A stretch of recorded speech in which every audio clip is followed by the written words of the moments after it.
Hukum internasional para ahli hukum bisa juga dipergunakan dengan istilah hukum bangsa-bangsa, hukum antara bangsa dengan istilah hukum bangsa-bangsa, hukum antara bangsa atau hukum antara negara.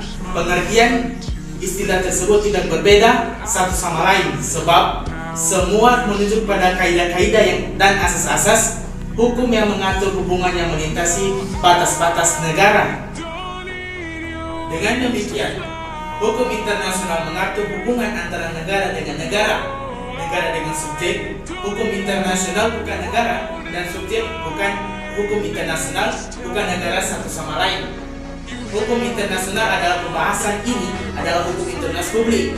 Kemudian, menurut Mukhtar Kusumadja bahwa hukum internasional adalah keseluruhan kaidah-kaidah dan asas-asas hukum yang mengatur hubungan atau persoalan yang melintasi batas-batas negara atau hubungan internasional yang bukan bersifat perdata.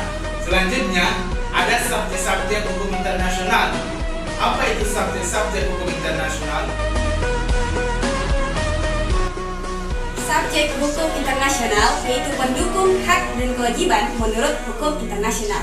Subjek hukum internasional menurut Mukhtar Kusumadja terdiri atas yang pertama, negara, kedua, tahta suci, ketiga, palang merah internasional, keempat, organisasi internasional, kelima, orang perorangan atau individu, dan keenam, pemberontakan dari pihak dalam sengketa.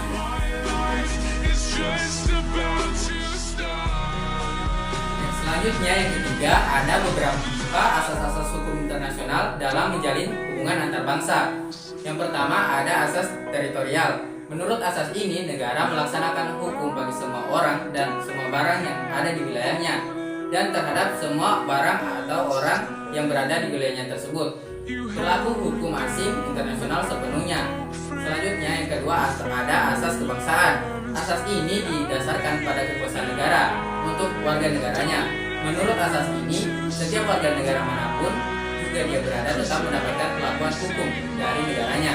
Selanjutnya yang ketiga ada asas kepentingan umum. Asas ini didasarkan pada wewenang negara untuk melindungi dan mengatur kepentingan dalam kehidupan masyarakat. Dalam hal ini, negara dapat menyesuaikan diri dengan sesama keadaan dan peristiwa yang berkaitan dengan kepentingan umum.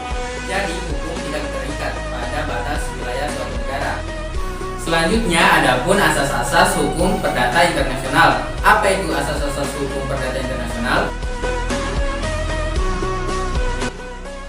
Istilah hukum perdata internasional (HPI) adalah terjemahan dari istilah internasional, privat Recht Belanda, internationales, privat Jerman. Istilah tersebut kemudian diterjemahkan menjadi misalnya international privat law Inggris dan kemudian hukum perdata internasional. Sedangkan pengertian hukum perdata internasional menurut Mukhtar Kusumadja adalah keseluruhan kaidah-kaidah dan asas-asas hukum yang mengatur hubungan perdata yang melintasi batas-batas negara-negara. Dalam hukum perdata internasional dikenal beberapa prinsip dasar yang harus diterapkan dalam penyusunan kontrak sehingga terhindar unsur-unsur yang merugikan para pihak membuat suatu kontrak yang mereka sepakati, dan hal itu tetap berlaku dalam hukum perdata internasional. Selanjutnya, adapun prinsip dan klausul dalam kontrak adalah sebagai berikut. Yang pertama, asas kebebasan berkontrak. Yang kedua, asas konsensualisme. Yang ketiga, asas kekuatan mengikat. Yang keempat, asas kepatutan. Yang kelima, asas ketepatan waktu. Dan yang terakhir, asas keadaan darurat. Untuk penjelasan lebih lanjut, silakan lihat di sebelah saya. Selanjutnya, adapun sumber hukum perdata internasional Indonesia, yaitu Internasional Indonesia sama dengan sumber hukum nasional karena merupakan bagian dan sumber hukum nasional, yaitu yang pertama tertulis dan yang kedua tidak tertulis.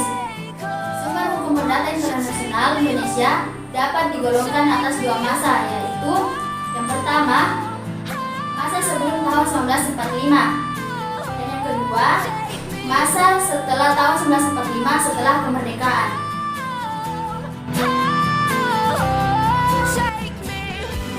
Pembahasan selanjutnya ialah prinsip-prinsip hukum perdata internasional.